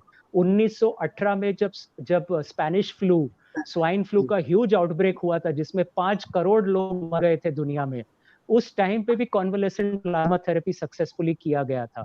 पर उसे करने का तरीका, डोजेज, सब कुछ अभी भी डिटरमिन हो रहा है और उसके ट्रायल्स चल रहे हैं, इंक्लूडिंग इन इंडिया काफी सेंटर्स में। 72 वैक्सीन कैंडिडेट्स आज तक पोटेंशियली आइडेंटिफाई किए गए हैं, जिसमें से almost 8 to 10 phase 1 clinical trials में है, जहां पे वो सेफ्टी देखा जाता है। सेफ्टी के बाद एफिकेसी आता है, ड्यूरेशन आता है, ये सब पकड़ते हुए कम से कम 1 साल, अप्रैल 2021 के पहले कोई वैक्सीन आना मुश्किल है। हो सकता है कि कहीं कोई फास्ट ट्रैक करके करे, लेकिन ऑफिशियली जिस तरीके से चलता है 12 से 18 महीना लगता है वैक्सीन को आने के लिए। लेकिन बहुत अच्छे टारगेट्स, कम से कम 6 to 8 कंट्रीज में अलग अलग ट्रायल्स चल रहे हैं, और काफी सारे प्री क्लिनिकल ट्रायल, मतलब ह्यूमंस पे टेस्टिंग के पहले उसके बहुत सारे दूसरे एनिमल टेस्टिंग वगैरह चलता है, उसमें चल रहा है। बहुत सारे इन विट्रो टेस्टिंग में चल रहे हैं। कुल मिला के 70 के ऊपर कैंडिडेट्स हैं, और उसमें से 8 से 10 एक्चुअली ट्रायल्स में गए हैं, और उसमें होप है।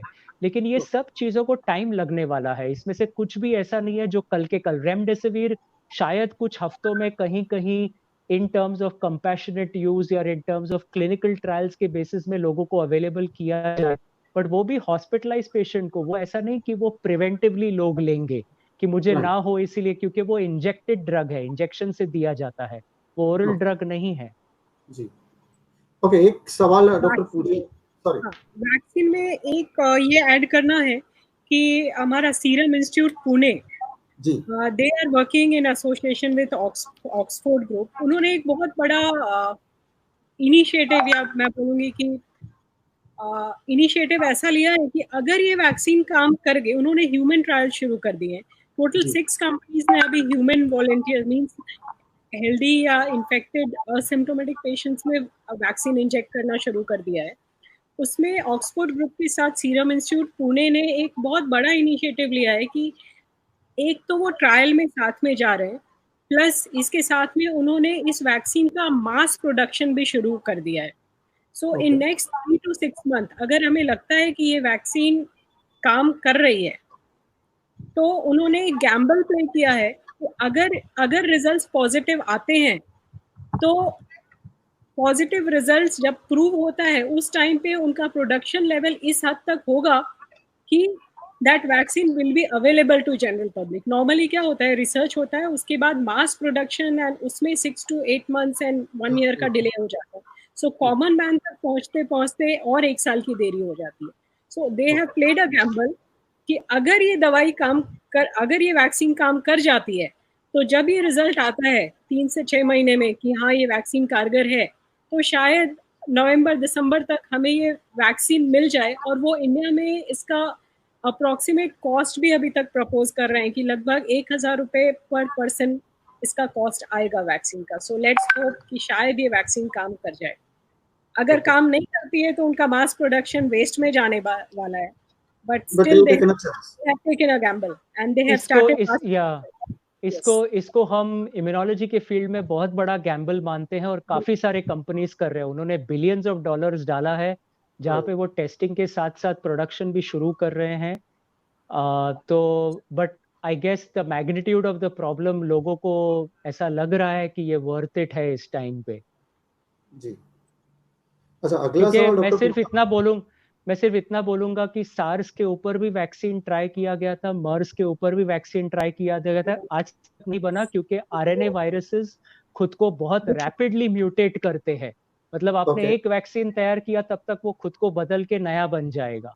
तो इसमें ऐसा टारगेट होना चाहिए वैक्सीन का जो इम्यूटेबल हो, जो तुरंत बदले नहीं।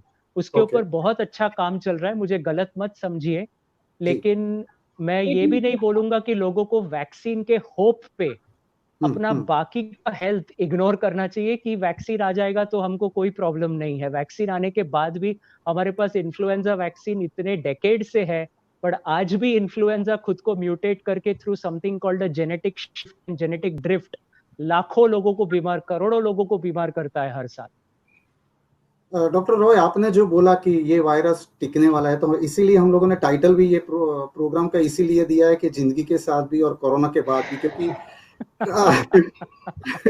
कोरोना रहने वाला है, काफी सालों से है ये इसके साथ ही जीना है, इसी के साथ ही जीना है। तो एनीवे एक बीच में मुझे एक सवाल लेना है डॉक्टर पूजा से, क्योंकि डॉक्टर पूजा आप, इसलिए मैं आपको डायरेक्ट पूछ रहा हूँ कि आप गुजरात में रहती है, तो इनिशियल स्टेज पे जब मार्च की और अप्रैल की फिगर भी आप कंपेयर करें, 30 अप्रैल की और मार्च, मिड मार्च की, जब गुजरात में कोविड के केसेस इतने नहीं थे, केरल में आया, दिल्ली में आया, बाद में मुंबई में आया, गुजरात में इतना इनिशियल स्टेज पे इतना स्पर्ट नहीं था। लेकिन ऑफ लेट देखे तो पिछले एक महीने में गुजरात में बहुत बड़े तादाद में तो केसेस बढ़े। एक दूसरी बात यह है कि compare to other states, Gujarat में जो मोर्टालिटी रेट है कोविड पेशेंट्स का, वो कुछ बहुत ज्यादा देखने को मिला। मतलब परसेंट वाइज भी देखे, परसेंटेज वाइज तो अगर मान लो महाराष्ट्र में 3% है, तो गुजरात में you may be having 6 to 7% of the total patient. तो उसकी क्या वजह है? गुजराती लोगों की खाने पीने की आदत है, क्या है, मतलब what could be the reason behind it? क्योंकि हम गुजराती जो लोग हैं, वो आपको भी पता है क्योंकि आप गुजरात में रहती है। डॉक्टर रॉय के भी मुझे लगता है कि डॉक्टर रॉय बम्बई में है, तो काफी सारे गुजराती पेशेंट से जानता हूँ। बड़ी बड़ी बेली वाले पेशेंट हो गए उनके।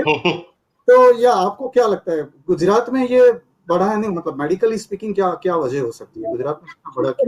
स्पर्ट है केसेस में, जो हमारा नंबर ऑफ केसेस बढ़े हैं, that is because of increase testing. Last में AMP ने टेस्टिंग बहुत ज्यादा इंक्रीज कर दी है। The number of test being done in Ahmedabad per day almost 5,000 से उन्होंने 5,000 10,000 टेस्ट पर डे इंक्रीज करते गए हैं।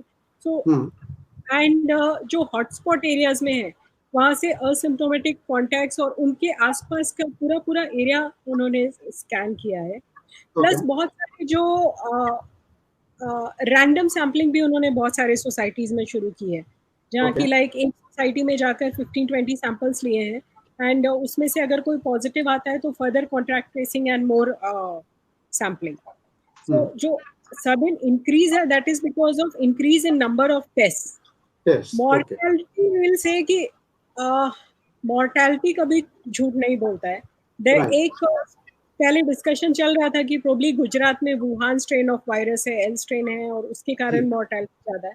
बट इसका भी कुछ बहुत प्रूवन डेटा नहीं है कि इस स्ट्रेन से भी मॉर्टेलिटी इफेक्ट होती है, बिकॉज जैसा डॉक्टर सितेश भी बोल रहे हैं कि ये वायरस बहुत जल्दी म्यूटेट करता है, एंड सो पर्टिकुलरली हम ये इंक्रीज मॉर्टेलिटी कोई स्ट्रेन को भी नहीं डाल सकते हैं, कि इसका कॉज नहीं डाल सकते हैं। सो एग्जैक्ट मॉर्टेलिटी शायद हमें ये बताता है कि overall total number of cases Gujarat में काफ़ी ज़्यादा है, हमें और ज़्यादा टेस्ट करने की ज़रूरत है, सो दैट बहुत सारे जो असिम्प्टोमेटिक ग्रुप हैं उन वो हमें बेसिकली एक बर्डन बताता है कि अगर 250 जैसे डेथ्स हुए हैं तो प्रोबली 1% केस फैटेलिटी ले तो there will be more than like 25,000 से ज़्यादा केसेस हैं ऑलरेडी गुजरात में। ये बोलते हैं ना कि मौत कभी झूठ नहीं बोलता। The number of mortality is telling us the disease burden, the infection burden in our community. हमारे कम्युनिटी में कितना इन्फेक्शन है वो हमें, और हमें और ज्यादा टेस्ट करने की जरूरत है। लेकिन जेनेटिकली गुजरात, हाँ जी हिरेन भाई, मैं जस्ट ऐड करूंगा कि आपका पॉइंट कि गुजराती डाइट भी जो है डेफिनेटली उसमें रोल प्ले करता है, ये गलत नहीं है, ये मेरा पर्सनल व्यू है। मैंने इंडिया में 9 सालों में हजारों पेशेंट्स देखे हैं, और मेरे टीम जब गुजराती पेशेंट्स के साथ डाइट काउंसलिंग करते हैं, तो जब उनका हम फैमिली का डाइट स्टडी करते हैं, तो ऐसी बहुत सारी चीजें रहती है जो उनके डाइजेस्टिव सिस्टम को हर्ट कर सकते हैं। और अगर डाइजेस्टिव सिस्टम मतलब हमारा पेट और आते अगर खुश नहीं है, तो हमारा इम्यून सिस्टम खुश नहीं है। तो बट मैं इसको रीजन नहीं बोलूंगा हाई मॉर्टेलिटी का। हाई मॉर्टेलिटी के रीजंस बहुत सारे होते हैं, जैसे फॉर एग्जांपल अगर जिनको हो गया, उनको ज्यादा डायबिटीज था, ज्यादा हाइपरटेंशन था, उनको ज्यादा कोमॉर्बिड डिजीजेस जो बोलते थे वो थे, और उन्हीं लोगों को हुआ, या हो सकता है कि उनके एज ज्यादा थे और उन लोगों को पकड़ा तो वो ज्यादा डेथ्स दिखे। कारण बहुत होते हैं, हम एक चीज पे नहीं ब्लेम कर सकते। बट मैं फिर से बोलूंगा कि हमारा खान पान एक बहुत बड़ा पार्ट है हमारे ओवरऑल इम्यून सिस्टम और हेल्थ का। आप कुछ पूछने जा रहे थे जेनेटिक्स के बारे में। हाँ, मतलब गुजराती जो लोग हैं कि कार्डियक, हाँ जी सॉरी, हाँ कार्डियक डिसीज के बारे में भी गुजराती में। यस हिरेन भाई, आप हाँ, मतलब मेरा पूछना का ये था कि नॉट ओनली कोविड, लेकिन गुजराती कम्युनिटी इन जनरल ज्यादा वल्नरेबल है कोविड से, या और जो रिलेटेड केसेस है, मैं ज्यादा और दूसरे केसेस के बारे में नहीं पूछ रहा हूँ, but because of their food habit या जेनेटिक्स गुजराती लोग ज्यादा वल्नरेबल है, ऐसा आपको लगता है? मतलब अब तक आप अभी तक जो फिगर्स आ रहे हैं ऐसे उसके ऊपर से लग रहा है आपको? सर ये कह पाना कि Gujarati population because of genes ज्यादा वनरेबल है, ये मुश्किल है। ओके, ज्यादा वनरेबल आप इस कारण से कह सकते हैं कि गुजरात से आप देखो तो हर घर से, आनंद से हर घर से कोई लाइक विदेशी कम्युनिकेशन एंड वो बहुत ज्यादा है। सो Okay. हर घर से या तो कोई कनाडा में है या कैलिफोर्निया के साइड है, न्यू जर्सी में बहुत सारे लोग हैं। सो जो यूके यूके में काफी सारे लोग हैं। आप किसी भी कंट्री में चले जाओ, जो इंडियन कम्युनिटी वहाँ पे आपको मिलेगी, most of them, like a major chunk of them will be from Gujarat. Gujarat के लोग बहुत ज्यादा ट्रैवल में विश्वास रखते हैं, तो मेनली बिजनेस कम्युनिटी है, तो उन्हें बहुत सारा ट्रैवल करना होता है। वो ट्रैवल बहुत नेशनल और इंटरनेशनल होता है। अगर आप अच्छे से स्कैन करो तो लगभग ऐसी हार्डली एक दो सोसाइटी होगी जिसमें कोई बाहर से रिटर्न होकर नहीं आया। किसी कहीं कोई दुबई से आया है, कोई यूके से आया है, कोई यूएस से आया है। सो हर जगह बाहर से आए हुए लोग हैं जिनको लगभग क्वारंटाइन किया गया था। But so more of international travel and more of national travel, मैं उसको ज्यादा अट्रीब्यूट करूंगी ये higher infection burden. And probably Maharashtra के साथ भी थोड़ा बहुत ऐसा है। मैं एक चीज और ऐड करूंगा हिरेन भाई, जो रेलेवेंट है हमारे गुजराती भाई बहनों के लिए। देखा गया है कि जो कोलेस्ट्रॉल, हाई कोलेस्ट्रॉल होने के जो जेनेटिक म्यूटेशंस है, जो हमारे लिवर से कनेक्टेड है, या हार्ट डिजीज होने के जो म्यूटेशंस है, ये compared to the rest of the world वो रिस्क फैक्टर्स हायर है in Indian populations in general. तो अगर इंसान समझो बहुत तला हुआ खाता है, बहुत रेडीमेड फास्ट फूड खाता है, बहुत सारे फ्राइड फूड्स खाता है, और उसका कोलेस्ट्रॉल लेवल बढ़ता है, उसका हार्ट डिजीज का रिस्क बढ़ता है, उसके दूसरी ओबेसिटी का रिस्क बढ़ता है, तो क्लियरली वो फिर वो रिस्क कैटेगरी में आता है कि अगर उसको कोविड-19 का इन्फेक्शन पकड़ा तो उसके मॉडरेट या सिवियर केस होने के चांसेस बढ़ जाते हैं। तो ये आप जेनेटिकली एक इनडायरेक्ट रिस्क सोच सकते हो, ये डायरेक्ट रिस्क नहीं है, इनडायरेक्ट रिस्क है, और ये हर किसी को अप्लाई करता है, not just to Gujarat. But मैं बोलता हूँ कि लोगों को ऐसे लगेगा कि मैं टूटे हुए रिकॉर्ड जैसा बार बार बोल रहा हूँ, डाइट बहुत जरूरी है ये सब चीजों में, और एक्चुअली क्लेंजिंग, अंदर से क्लेंजिंग और साफ सफाई बाद में डाइजेस्टिव सिस्टम का बहुत जरूरी है, जो हम हमारे प्रैक्टिसेस में करते हैं लोगों के साथ। ओके, डॉक्टर रॉय, डॉक्टर पूजा, अभी हमारे साथ दो क्वेश्चंस और आए हैं। दिल्ली से मेघा परमार हमारे साथ जुड़ी हुई है। शी इज आस्किंग कि जो लोग एलर्जी और साइनोसाइटिस के इश्यूज फेस करते हैं रेगुलरली, वो हाई रिस्क पे आते हैं? मैं वो जवाब देता हूँ, मेरा फील्ड है इसीलिए। एक्चुअली रिस्क बड़ा है ऐसा नहीं देखा गया है। इसके ऊपर जो भी यूएस में, क्योंकि यूएस में एलर्जी का फील्ड बहुत एडवांस्ड है और वहाँ पे डे 1 से उन लोग ये चीज को ट्रैक कर रहे हैं। जिनको अस्थमा होती है उनको थोड़ा सा रिस्क, अगर इन्फेक्शन हुआ तो प्रॉब्लम्स होने के है, बट ऐसा नहीं है कि अगर किसी को एलर्जी है, साइनोसाइटिस है, तो उनको SARS-CoV-2 वायरस जल्दी पकड़ेगा या ज्यादा पकड़ेगा, ऐसा कोई डेटा नहीं है। इनफैक्ट मैंने कल ही एक ऐसा बहुत प्रिलिमिनरी रिसर्च पेपर देखा है जो ऐसा दिखा रहा है कि शायद एलर्जीज होने से इंसान थोड़ा सा प्रोटेक्टेड रहता है SARS-CoV-2 पकड़ने से। वो डेटा के ऊपर मैं पूरा विश्वास नहीं करूंगा क्योंकि बहुत प्रिलिमिनरी डेटा है, बट डेफिनेटली रिस्क बढ़ता है ऐसा नहीं है। बट फिर भी उनके एलर्जीज और साइनोसाइटिस को अच्छे से इवैल्यूएट करके, एलर्जी टेस्टिंग करके मैनेज करना फिर भी जरूरी है, क्योंकि दोनों के सिम्टम्स इतने नियर अबाउट है। जैसे अभी जैसे सीजन चेंज हो रहा है, जिनको ग्रास पॉलन या ट्री पॉलन के एलर्जीज है वो छींकने खांसने लगेंगे और वो तुरंत भेजे जाएंगे कोविड टेस्टिंग के लिए, जबकि उनको एक्चुअली है एलर्जी का प्रॉब्लम। तो ये चीज हम डेफिनेटली दूसरे कंट्रीज में भी देख रहे हैं और यहाँ भी देखेंगे। तो वो साइमल्टेनियसली बाकी बीमारियों को हमको भूलना नहीं है, उसका भी टाइमली इम्यूनोलॉजिस्ट एलर्जिस्ट के पास जाके इवैल्यूएशन और ट्रीटमेंट करना चाहिए, बट रिस्क नहीं बढ़ता है उससे। ये रिस्क जो हमारे संधिवा Yes. और रूमेटोलॉजी के पेशेंट्स हैं जो ऑलरेडी इम्यून सिस्टम को दबाने वाली दवाइयों पे सालों से इम्यून सिस्टम को सप्रेस करने वाली दवाइयों पे होते हैं, उनमें भी जितना अभी तक रिसर्च है 62,000 पेशेंट इटली से एंड यूके का भी जो रूमेटोलॉजी एसोसिएशन है, यूएस का रूमेटोलॉजी एसोसिएशन है, इन पेशेंट्स में भी कोविड-19 का रिस्क नहीं बढ़ता है, जिनको ऑलरेडी इम्यून सिस्टम सप्रेस करने की दबाने की दवाइयाँ चल रही है। और ऐसी भी रिकमेंडेशन नहीं है कि आप वो दवाइयों को बंद कर दो इस कोविड-19 एरा में, वो दवाइयाँ कंटिन्यू करनी है, क्योंकि अर्थराइटिस या उससे रिलेटेड जो ऑटो इम्यून डिजीज़ है वो अगर बढ़ गया और आपको और ज़्यादा हेल्थ केयर हॉस्पिटल्स वगैरह जाने का रिस्क होता ज़रूरत पड़ती है, तो प्रोबब्ली आपके एक्सपोजर के चांसेस ज़्यादा हैं। तो जो हम लोग अभी रिकमेंड कर रहे हैं कि आपकी बेसलाइन जो मेंटेनेंस मेडिसिन है उसको आप कंटिन्यू रखो regular, don't change in this time. Right.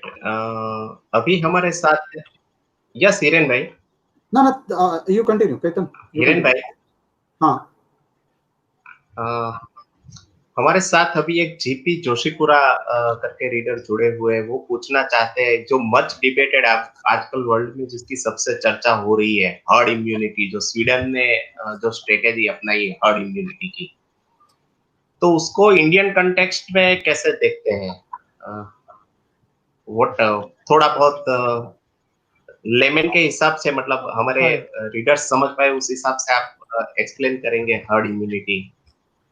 Herd immunity Ketan भाई बोला जाता है जब समझ लीजिए अगर भारत देश का पॉपुलेशन है 130 करोड़, तो जब 130 करोड़ में से कम 60% लोगों को, ठीक है, that would be almost 70 crore लोगों को प्लस, ठीक है, जब ये इन्फेक्शन पकड़ जाएगा और वो रिकवर हो जाएंगे, हो सकता है उसमें से 70-80% लोगों को बहुत माइल्ड इन्फेक्शन हो, लेकिन जब उनका इम्यूनिटी ये SARS-CoV-2 कोविड-19 के वायरस से डेवलप हो जाएगा, तब जो बाकी के 40% लोग हैं ना, वो बचे रहेंगे, क्योंकि अभी वो वायरस जब ट्रांसमिट करता है फ्रॉम पर्सन टू पर्सन, तो उसे एक वेक्टर चाहिए, एक इन्फेक्ट करने के लिए पर्सन चाहिए जिसमें वो इन्फेक्शन पैदा करके फिर आगे स्प्रेड हो। तो जब मैं वो एकदम स्टार्टिंग में R0 के बारे में बात कर रहा था, जो ट्रांसमिसिबिलिटी है वायरस का, जब वो लेवल बहुत लो हो जाता है, 0 तक आ जाता है, मतलब बीच में वायरस को कोई मिल नहीं रहा है ट्रांसमिट करने के लिए, तब बाकी के जो लोग हैं वो बचे रहेंगे। और इसलिए बहुत जगहों में जहां पे phase 2 gradual release of lockdown हो रहा है, वहां पे वो स्पेसिफिकली वल्नरेबल पॉपुलेशंस को, मतलब जिन लोग 60-65 साल के उम्र के ऊपर है, जिनको हार्ट डिजीज है, क्रॉनिक इम्यूनोसप्रेशन है, कैंसर है, डायबिटीज है, ऐसे लोगों को बोला जा रहा है आप घर पे रहो, और जो लोग रिलेटिवली यंग है, हेल्थी है, उनको पहले बाहर बोलने को बोला जा रहा है कि आप बाहर जाओ ताकि आप लोग इम्यून हो जाओ। तो बाद में जब ये वल्नरेबल पॉपुलेशन बाहर आ जाएगा, जो वो 40% में रहेंगे, तो वो बचे रहेंगे। तो ये एक थियोरेटिकल प्रोसेस है। इसको अगर हम लॉजिस्टिकली देखा जाए, भारत जैसे देश में कम से कम 2 साल लगेगा वो होने के लिए, कम से कम, वो भी पूरा लॉकडाउन खोल के या नियर अबाउट पूरा लॉकडाउन खोल के। तो ये चीज होने के लिए अभी एस्टिमेट किया जाता है कि वर्ल्ड में 6 to 8%, 6 से 8% लोग अभी सिर्फ एक्सपोज हुए हैं वर्ल्ड के। वी आर टॉकिंग 60 to 70% लोग एक्सपोज हो जाएंगे, फिर हर्ड इम्यूनिटी डेवलप होगा। तो अभी उसके लिए दिल्ली दूर है। Okay, right. हमारी बात already we are into 70th minute, तो यस, हमारा जो प्रिस्क्राइब टाइम था वो 35 से 40 मिनट का था। ऑलरेडी हम लोगों ने डबल टाइम ले लिया है। ओके, 2 मोर क्वेश्चंस, और 1 by 1 आई वुड एक्सपेक्ट कि दोनों आप उस सवाल का जवाब देंगे। एक तो कि डॉक्टर रॉय, जैसे आपने बोला कि किस तरीके से हम लोग को चेंजेस करना चाहिए, मतलब फूड हैबिट से लेकर लाइफस्टाइल चेंजेस, आपने योगा का जिक्र किया, आपने vitamin D, vitamin C, doctor Pooja ने भी बोला। तो एक तो लाइफस्टाइल में क्या चेंजेस करने चाहिए, एक मतलब एक हॉलिस्टिक अप्रोच कि कोरोना के साथ जीना है तो कैसे जी सकते हैं हम लोग, एक। और दूसरा है कि जो ये मिसकम्युनिकेशन जो चल रहा है, काफी सारी बातें बोली जाती है कि इसको मत छुओ, वेजिटेबल मत खाओ, वेजिटेबल खाना है तो गर्म पानी में बॉईल करके, मतलब जो वो प्रिकॉशंस आइडियली हर चीज में लेने चाहिए। लेकिन अभी ये जो बातें काफी सारी मिस इन्फॉर्मेशन रादर जो फैलाई जा रही है, और लोग बिना कुछ सोचे समझे जिस हिसाब से फॉरवर्ड किए जा रहे हैं, तो लोगों में एक काफी दहशत भी है कोरोना से ज्यादा लोग कोरोना के डर की वजह से मर रहे हैं, ऐसे काफी सारे डॉक्टर्स भी एडमिट कर रहे हैं। तो वो दो बारे में थोड़ा बोलिए कि एक तो लाइफस्टाइल में कैसे चेंजेस करना है so that we can continue living with corona without fearing corona, और ये जो मिस इन्फॉर्मेशन फैलाई जा रही है तो वो कैसे दूर करे, वो दो बारे में जरा वन बाय वन बोलिए। डॉक्टर पूजा आप पहले लीजिए, फिर मैं जाता हूँ। So first question with corona. Yeah. ये लगभग थोड़ा अब हर लेवल पे है कि इसके साथ में हमें रहना है। हमने लॉकडाउन का पीरियड देखे तो हमने 5 हफ्ते कंप्लीट किए हैं अभी, और जो प्रेडिक्शंस है ऑलमोस्ट 1.5 से 2 साल तक तो ये रहने वाला है, और शायद लॉकडाउन खुलेगा तो हमें कोरोना का इन्फेक्शन का वेव आएगा, और ऐसे 2, 3, 4, 5 और छोटे छोटे वेव्स आ सकते हैं इन्फेक्शन के, और हमें उसके अकॉर्डिंगली रिएक्ट करने के लिए तैयार रहना है। 2-3 चीज़ें जो कोरोना ने हमें सिखाया कि बहुत सारी सोशल गैदरिंग्स हम अवॉइड कर सकते हैं, हमें एक दूसरे से कनेक्टेड रहना है, और उसके लिए डिजिटल मीडिया, डिजिटल माध्यम, फ़ोन, इंटरनेट, ये हमें बहुत हेल्प करेगा। दूसरा, उसने एक आदत हमारे में डाल दी है, वो हैंड वॉशिंग है। वायरस हो या ना हो, हमें हर चीज़, हर काम करने के बाद हैंड वॉशिंग अपने रूटीन लाइफ में ले लेना चाहिए। मास्क पहनना, ये मास्क हमें ये कोरोना वायरस या कोविड-19 से तो बचाएगा ही, प्लस इसके साथ जो हमारे और बहुत सारे और इन्फेक्शंस हैं जो इससे ज़्यादा लोगों के मौत का कारण बनती है, जैसे TB, tuberculosis, routine swine flu जिससे हर साल 5 करोड़ लोग मरते हैं, और ऐसी बहुत सारी बीमारियां हैं जिससे हम अपने आप को बचा पाएंगे अगर मास्क पहनना हम अपना रूटीन लाइफ में इनकॉर्पोरेट कर ले। जब भी हम पब्लिक प्लेसेस में जा रहे हैं तो we should wear mask, and बहुत सारे unnecessary travel, unnecessary grouping, partying को भी जो था जिसके कारण हम अपने फैमिली और अपने क्लोज फ्रेंड्स को टाइम नहीं दे पा रहे थे, अपने पेरेंट्स को टाइम नहीं दे पा रहे थे, वो अपने सोशल एंड फैमिली रिलेशंस को टाइम देना, और बहुत सारी अननेसेसरी चीज़ें अवॉइड करना। जब कोरोना का लॉकडाउन अनाउंस किया तो सब लोग अल्टीमेटली सिर्फ फूड आइटम्स खरीदने के लिए आगे आए, बाकी जितने नॉन एसेंशियल आइटम्स है कोई गोल्ड, सिल्वर और ऐसे कोई चीज़ों के लिए नहीं गया। सो एटलीस्ट कोरोना ने हमें ये सिखा दिया कि हमारे लाइफ के लिए, जीने के लिए क्या ज़रूरी है। खाना, खुशी, परिवार, नॉर्मल सोना, एक्सरसाइज, व्यायाम, हेल्दी खाना। तो इसमें हमारे, हम ये बोलेंगे कि इस कोरोना वायरस एपिडेमिक ने लगभग हमें एक बार अपने लाइफ को रीबूट करने का टाइम दिया है, ऑप्शन दिया है, एंड इसको हमें बहुत पॉजिटिवली लेना चाहिए। एंड अभी जो हमने चेंजेस अपने लाइफ में लाए हैं, we should try to continue it as far as possible. जो हम भाग कर रात को 10 बजे तक काम कर रहे हैं, अपने क्लोज लोगों से नहीं मिल, सब इन सब की शायद इतनी ज़रूरत नहीं थी। हम लिमिटेड काम करें, अपने फैमिली को टाइम दें, और रूटीन जो चीज़ें इनकॉर्पोरेट किए इसको कंटिन्यू करें। I would recommend that. Second question I direct to doctor Siddhesh. तो मैं अग्री करता हूँ जो भी डॉक्टर पूजा ने बोला है, और आपने एक पॉइंट निकाला कि कोरोना एंजाइटी और कोरोना फियर बहुत बढ़ गया है लोगों में। इनफैक्ट मैंने एक वीडियो रिकॉर्ड किया है जो मैं कल रिलीज करने वाला हूँ, जिसके ऊपर मैंने स्पेसिफिकली कोरोना एंजाइटी के कॉजेस क्या है, उसके प्रिवेंशन के टिप्स क्या है, उस पर मैंने लोगों, क्योंकि मेरे बहुत सारे पेशेंट्स के मुझे कॉल्स आते हैं डे आउट, उनको लगता है अस्थमा, एलर्जी है तो हमको जल्दी पकड़ेगा, प्रॉब्लम्स होंगे, तो फियर बहुत है। तो मैं एक चीज मेंशन करूंगा कि हमको ये वायरस ने हमारे जीव सृष्टि, द माइक्रो ऑर्गेनिज्म वर्ल्ड जो हमारे आजू बाजू है, जो अदृश्य है, हमको दिखता नहीं है, उसके प्रति हमको ये वायरस ने फाइनली सजग किया है। जैसे डॉक्टर पूजा ने बताया, एवरी डे, ठीक है, 1000 लोग टीबी से मरते हैं इस देश में। ओके, अभी तक अगर आप कोविड-19 का डेथ रेट देखोगे तो 1400 अब भी पहुंच रहा है। टीबी एक दिन में 1000 लोगों को मारता है। Every minute and half 1% dies. तो लोगों का थूकने का हैबिट, पब्लिक में खांसने का हैबिट, गंदगी फैलाने का हैबिट, जो हमारा स्वच्छ भारत अभियान चल रहा है, पाया गया है कि कोविड-19 रेस्पिरेटरी सिम्टम्स खत्म होने के बाद भी स्टूल्स में, संडास में, शौच में वायरस 37 डेज तक निकलता है। और उसके कारण से अगर लोग बाहर खुले में शौच करेंगे, अगर लोग गंदगी फैलाएंगे, तो वो बीमारी फैलाएंगे। ये लोगों को पहले नहीं समझ में आ रहा था, भारत देशवासियों को, मेरे भाई बहनों को। अभी आएगा कोविड-19 के कारण से।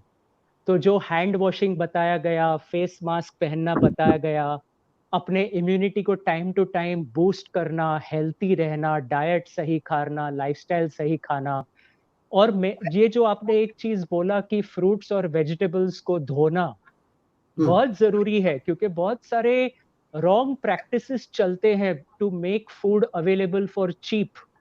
तो उस प्रोसेस में मैं बोलूंगा कि आगे भी ये सारा स्केयर जाने के बाद भी अगर इंसान अपने फ्रूट्स वेजिटेबल्स को थरली सही तरीके से धोए, क्लीन करे, कुक करे, खाए, तो उसका हेल्थ अच्छा ही रहने वाला है। इंडिया में लाखों लोग डायरियल इलनेसेस से, दस्त से मर जाते हैं बच्चे। तो अगर आपने ये सेफ हाइजीनिक प्रैक्टिसेस और सेफ रेस्पिरेटरी हाइजीन के प्रैक्टिसेस कंटिन्यू किए, क्योंकि कोविड-19 ने हमको ये सिखाया, तो इंडिया का ओवरऑल हेल्थ इंप्रूव हो जाएगा। क्योंकि हम हमारे अदृश्य जीव सृष्टि, जो खान पान, हवा, सबके थ्रू हमारे अंदर आता है, उसके प्रति हम सजग हो गए और हम हमारे हेल्थ को वैल्यू करते हैं। सेकेंड चीज, जैसे मैंने बोला कि जैसे हम इंश्योरेंस प्लान्स में, मेडिकल इंश्योरेंस में इन्वेस्ट करते हैं, वैसे हमको हमारे हेल्थ में, हमारे डाइट में, हमारे लाइफस्टाइल में इन्वेस्ट करना चाहिए और खुद का केयर लेना चाहिए। तो इवन आफ्टर कोविड-19, जब हर्ड इम्यूनिटी डेवलप हो जाएगा, ज्यादातर लोग इम्यून हो जाएंगे, वो बाकी वायरसेस जैसा एक वायरस रह जाएगा, तब हम हमारे ओवरऑल हेल्थ को बूस्ट करेंगे और इम्प्रूव करेंगे। और एक सब क्वेश्चन है डॉक्टर रॉय कि स्ट्रेस आजकल पर्टिकुलरली अर्बन एरियाज में स्ट्रेस बहुत ज़्यादा पाया जाता है। और again coming back to Gujarat और महाराष्ट्र, काफ़ी सारे लोग ये बोल के तम्बाकू या सिगरेट का जो उनका जो हैबिट है, उनको नाम देते हैं कि स्ट्रेस बस्टर है, मतलब स्मोकिंग और tobacco chewing particular. No, I know the people, काफ़ी सारे लोग हैं हमारे आसपास, मेरे घर में, मेरे परिवार में, जो टोबैको खाते हैं। मतलब उनका कहने का यही है कि उससे स्ट्रेस दूर होता है। तो एक तो ये बात, और दूसरा कि स्ट्रेस से और इम्यूनिटी के बीच में कुछ संबंध है, ये एक मुझे पूछना था।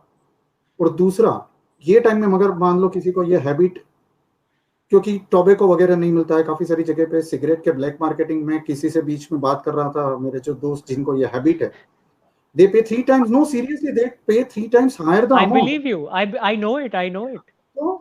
तो मतलब ये एक अच्छा, मुझे लगता है कि ये एक अच्छा मौका है उनको ये अपनी हैबिट्स छोड़ने का। लेकिन मेरा पहला सवाल ये है कि स्ट्रेस इम्यूनिटी को अफेक्ट करता है? 100% करता है हिरेन भाई। मेरा ये स्पेशलाइजेशन है। मैं स्ट्रेस और इम्यूनिटी पे जो सबसे पहला टेक्स्ट बुक चैप्टर था in the text book of psycho neuro immunology, ये वर्ल्ड का बाइबल माना जाता है, उसमें मैंने फर्स्ट टाइम जब चैप्टर लिखा गया on stress and allergic diseases, उसका को ऑथर मैं था मेरे गाइड के साथ। तो जितना हम टेंशन लेंगे, वरी लेंगे, जितना हम पैसे के पीछे भागेंगे और पैसा कमाते कमाते अपने फैमिली, अपने हेल्थ, अपने नींद सब भूल जाएंगे, उतना हमारा इम्यूनिटी डाउन होगा। और फिर जो हम पैसा और ये रेस में लग जाते हैं, वो स्ट्रेस को कम करने के लिए फिर हम हैबिट्स पालते हैं। कोई सिगरेट पालता है, कोई ड्रग्स पालता है, कोई अल्कोहल पालता है, कोई ओवर ईटिंग पालता है और ओबीस बन जाता है, हार्ट डिजीज, डायबिटिक बन जाता है, बट ये सही तरीका नहीं है डील करने का विद स्ट्रेस। स्ट्रेस से डील करने का सही तरीका है थ्रू प्रोसेस ऑफ ध्यान एंड साधना। और ध्यान साधना के लिए इंसान को सही गाइडेंस, बहुत बार प्राचीन इंडिया में जो वैद्य होते थे वो सिर्फ फैमिली का फिजिशियन नहीं होता था, वो फैमिली का गुरु भी होता था, और वो पर्सन को गाइड करता था on diet, lifestyle, stress reduction. कहाँ वो अपने होप्स और एस्पिरेशंस के पीछे इतना भागता था कि वो भूल जाता था कि उसका हेल्थ गटर में जा रहा है, वहां उसको जगा के वापस लाता था। तो ये चीज मैं बोलूंगा कि जिन लोगों को बहुत सालों से क्विट करना था अपना अल्कोहल या सिगरेट का हैबिट, ये मौका है, क्योंकि फोर्स किया जा रहा है लोगों को वो छोड़ने के लिए। अभी कल परसों से मैंने सुना कई जगह खुल जाने वाला है, तो वो प्रॉब्लम बढ़ जाएगा, बट वो तरीका नहीं है स्ट्रेस मैनेज करने का। कहीं से भी स्ट्रेस मैनेज करने का सही तरीका right diet, right lifestyle, exercise, good sleep, अपने फैमिली के साथ टाइम स्पेंड करना, हंसना, खुश रहना। हम हंसने के ऊपर शिविर लगाते हैं, हम मेडिटेशन के ऊपर सेमिनार्स करते हैं मेरे टीम के साथ। मेरा पूरा टीम है, क्योंकि मैं सिर्फ स्ट्रेस प्रॉब्लम है नहीं बताता, उसके सॉल्यूशंस पे भी काम करता हूँ। तो वो बहुत जरूरी है, और आपका पॉइंट बहुत सही है कि लोगों को इसके ऊपर एक्चुअली काम करना चाहिए। डॉक्टर पूजा, लास्टली एक मैसेज आपकी ओर से। Can you hear me? Corona virus के हेलो हेलो, हाँ, corona virus hello, am I audible, Dr. Pooja, Dr. Roy, Hiren bhai? Yeah. Ketan bhai, we can hear you, but we can't see you. Okay, it seems we are facing some network connectivity issues. आजकल internet का consumption भी बहुत बढ़ गया है, सब लोग online बातें कर रहे हैं। कोरोना लग गया शायद आपका आवाज हम तक एकदम लाउड एंड क्लियर पहुंच रहा है केतन भाई, आप अभी भी हमारे साथ ही हो। yes, I am here only thing is कि ऑडियो भी गया। ओके, या okay doctor Pooja, you may continue please. एक मैसेज आपकी।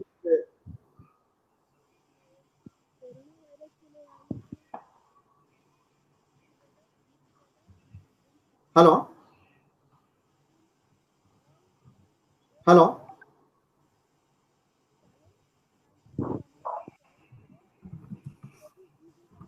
इंटरनेट कनेक्शन हम एक की नई वजह से हम इस चर्चा को आगे नहीं ले जा पा रहे हैं, लेकिन बहुत सारे क्वेश्चंस आए आज हमारे पास, बहुत सारी बातें की डॉक्टर पूजा, डॉक्टर रॉय, सब लोगों ने।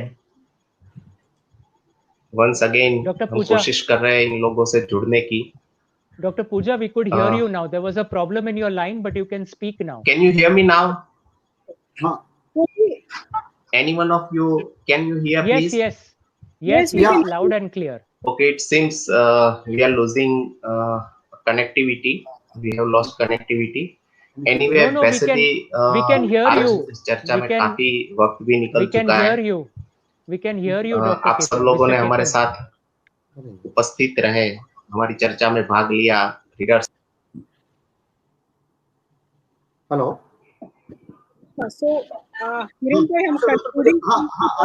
थोड़ा, लेकिन क्योंकि पहले आपका जो आवाज था वो सुनाई नहीं दे रहा था, थोड़ा रिपीट कीजिए please, and then you may end up. Okay, so basically हम कंक्लूडिंग कमेंट्स की बात कर रहे थे। जी। जाने के पहले